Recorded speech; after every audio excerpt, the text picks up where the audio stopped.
When we have FGM has been done on these ladies, you find that it really has a negative impact on the sexuality if I look at it from the medical point of view.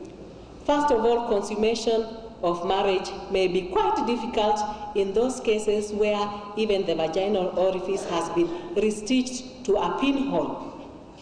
And many times there are people who bring their wives and we have to reopen the area and try and reconstruct and widen the vaginal orifice. The clitoris, those of you who know what the clitoris is, if you don't know, you can examine yourself and you'll know what it is.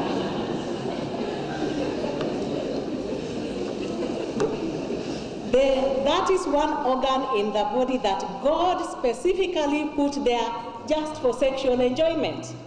It does not have any other work. And that is the organ which in FGM, in most cases, it must go. And therefore, you find that sexual response is a little bit impaired, unless in women that really go out of their way to work at it.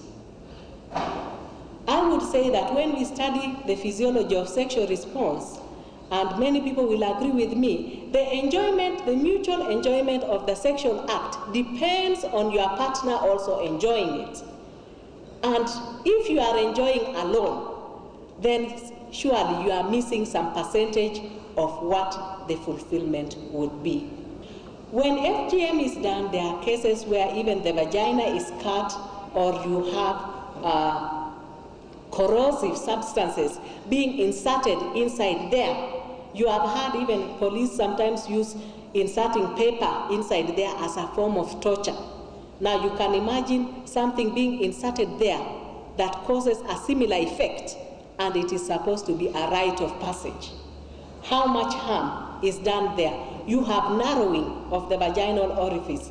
The hormones or the pheromones that are produced, which are supposed to kind of accelerate the sexual response, they now cannot be produced because the factory has basically been closed down. Lubrication of the vagina, which is important for sexual intercourse to take place, cannot take place because those ducts have now been blocked.